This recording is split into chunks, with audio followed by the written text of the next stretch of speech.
auswandern aus politischen Gründen.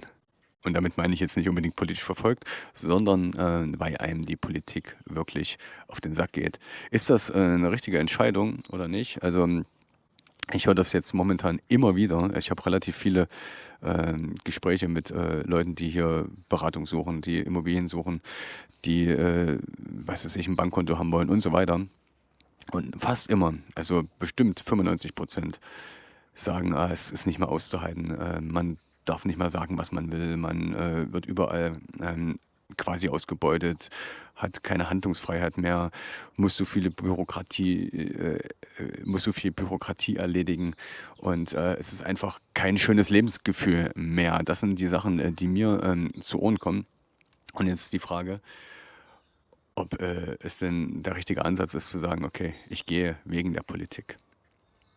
Aus meiner Sicht ist es immer schwierig, wenn man diese externen Gründe bemüht. Und ich muss sagen, ich habe da früher auch anders gedacht. Aber von was weg ist oftmals vielleicht nicht der richtige Kern. Aber ich denke, dass es vielleicht besser wäre zu sagen, ich möchte zu etwas hin.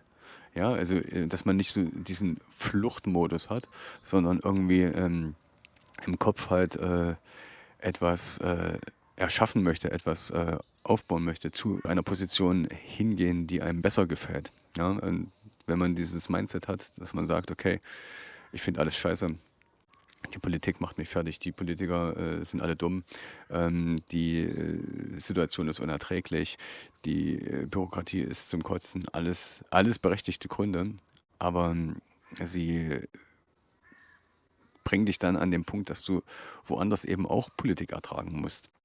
Dass es woanders auch Probleme zu lösen gibt, dass es auch Bürokratie gibt, dass es auch Sachen gibt, die einem nicht gefallen. Und was machst du denn dann? Dann bist du wieder dabei, zu dem nächsten hinzurennen. Weil dort ist jetzt vielleicht gerade der, was weiß ich, dann gehen wir nach Argentinien, weil es da gerade der Millet ist und der ist ganz toll und der macht alles, macht jetzt alle frei und so weiter. Ähm, sicherlich gibt es da Gründe, die dafür und dagegen sprechen. Aber ich denke mir einfach, der individuelle Anreiz ist doch ein viel besserer Grund, als sich über Leute aufzuregen, die man nicht kennt, die man direkt auch gar nicht mehr richtig wählen kann. Ja, also klar, die meisten, sind wir doch mal ehrlich, die meisten kommen ja über die Liste in den Bundestag. Und ich habe mir irgendwann zum Vorsatz gemacht, dass ich einfach keine Politiker wähle. Weil man gibt ja eine Stimme ab. Und wenn man das mal rein vom Kern des Wortes, also Stimmabgabe, sich mal überlegt, dann heißt das ja, ich habe eine Stimme und ich gebe die weg. Aber man könnte die doch einfach behalten. Man könnte doch einfach für sich sprechen. Man könnte doch einfach sagen, okay, ich gehe jetzt einfach mal in mich und gucke, was ich mit meiner Stimme, was ich mit meinen Füßen, mit meinem Kopf, mit meinem Geist machen kann. Er erschaffen kann und so weiter. Wie zum Beispiel Gerold und Regina, wo ich jetzt das letzte Interview gemacht habe. Die haben halt einfach gesagt, irgendwann, ich möchte einfach etwas Schönes aufbauen, was uns Freude macht, was uns jeden Tag ja, etwas zurückgibt, was uns Kontakte bringt, was uns das Herz aufgehen lässt und so weiter. Und ich denke, dass das doch ein viel schönerer Ansatz ist, wenn man in einem anderen Land oder in einer anderen Umgebung nochmal neu anfängt. Klar hat man immer so ein kleines von was weg, dass einem gewisse Umstände nicht gefallen.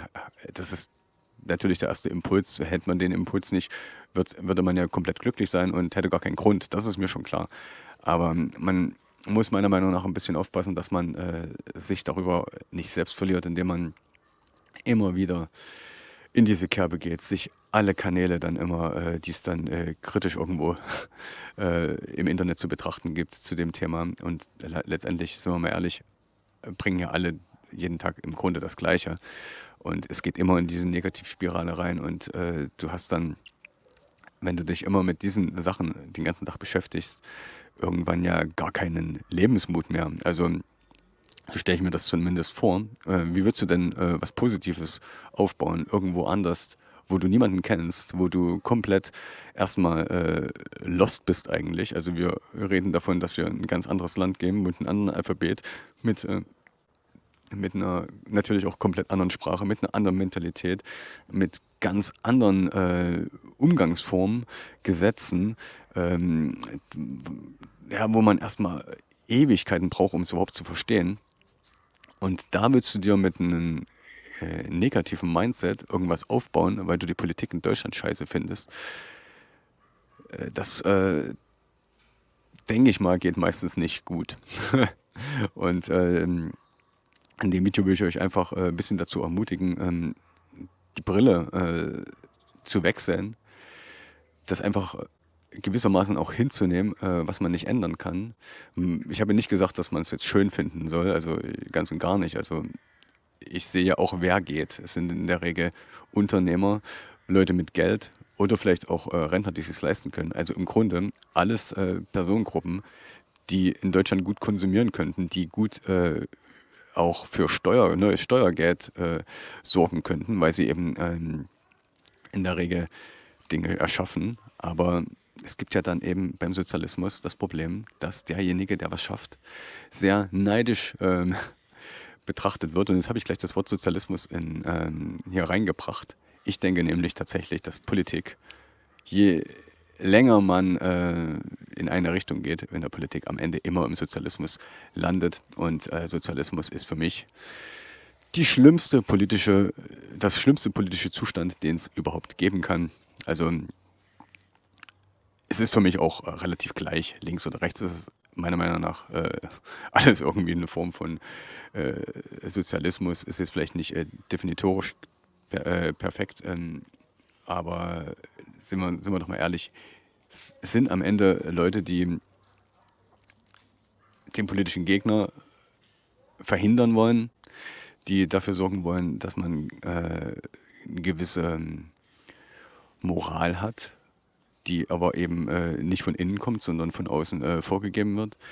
Die wollen, egal in welche Richtung, immer, dass der Meinungskorridor sehr, sehr verengt wird und dass man natürlich ganz viele Gesetze, um den anderen das Leben schwerer zu machen, erlässt, vor allem auch Politiker nicht mehr kontrollieren, nicht mehr kritisieren zu dürfen. Das alles sind sozialistische Tendenzen und es wurde schon tausendmal probiert. Es hat noch nie geklappt. Der Sozialismus ist immer gescheitert und er wird auch immer scheitern, weil er einfach nicht das menschliche Grundbedürfnis nach Ungleichheit beachtet, sondern alle gleich machen will. Und alle Menschen sind nun mal nicht gleich. Alle Menschen sind unterschiedlich. Und ja, was passiert, wenn die Unternehmer gehen? Die Leute gehen, die irgendwo auch den Laden am Laufen halten, die dann eben von den anderen als gierige, raffgierige Leute verschrien werden. Es wird immer weniger zu verteilen geben und am Ende wird Sozialismus immer dann scheitern, weil immer deshalb scheitern, weil es nichts mehr von den Leuten zu verteilen gibt, die nicht mehr da sind, die den Karren halt nicht mehr durch den Dreck ziehen, die ihn einfach im Dreck stehen lassen. Und hier in Georgien bin ich zufrieden. Ich habe diese extreme Bürokratie jetzt persönlich noch nicht erlebt. Ich habe ein sehr hohes Freiheitsgefühl hier. Ich will nicht sagen, dass es sich nicht ändert. Hier gibt es auch Politik, hier gibt es auch unterschiedliche Strömungen, hier gibt es unterschiedliche Ansichten. Die einen wollen mehr zu Europa, die anderen wollen mehr zu Russland. Ich halte beides für falsch. Wie gesagt, ich bin in der DDR aufgewachsen. Sozialismus habe ich erlebt. Der kam aus der Richtung Sowjetunion. Jetzt sehe ich die Europäische Union ähnlich, auch zentralistisch mit vielen Beamten und so weiter. Meiner Meinung nach kann es immer noch schiefgehen, endet immer im Desaster. Und das wird von der Seite Russlands auch nicht anders laufen. Oder von China oder was weiß ich. Es ist am Ende egal. Ich sehe den größten Gewinn für Georgien, wenn sie es denn schaffen, weitestgehend neutral zu bleiben, sich von diesen ganzen großen Einflüssen, also russisch, ähm, europäisch vor allem, so weitestgehend irgendwie fernzuhalten. Ich hoffe, dass es funktioniert, aber ich kann es sowieso nicht ändern. Ich kann es auch nicht bestimmen, weil ich hier meine Stimme auch behalten werde. Ich kann sie ja auch gar nicht abgeben, denn ich bin ja nicht wahlberechtigt und würde ich sowieso nicht machen. Wie gesagt, ich wähle keine Politiker. Ich wähle immer nur den Weg, den ich selber gehen will. Und das ist eigentlich das, was ich in dem Video sagen will. Versucht, euren Weg zu gehen. Macht euer Ding. Seht zu, dass ihr gute Kontakte habt. Weil am Ende werden Freunde und Kontakte immer die Leute sein, die in eurem Leben den größten Raum einnehmen sollten, weil sie euch am Ende helfen. Sie ziehen euch durch den Dreck, wenn ihr gerade fast liegen bleiben würdet und andersrum dann natürlich auch in anderen Situationen. Und wenn du keine hast, dann sollte nicht die Frage sein, kann mich die Gesellschaft auffangen, sondern warum hast du keine Freunde? In dem Sinne, ich wünsche euch viele Freunde, viele gute Gründe, auszuwandern oder zu bleiben. Ich wünsche euch, dass ihr niemals den Sozialismus erlebt und wenn ihr ihn erlebt, dass ihr ihn aktiv bekämpft. In dem Sinne, macht's gut und lasst die Politik einfach mal Politik sein. Ciao, ciao.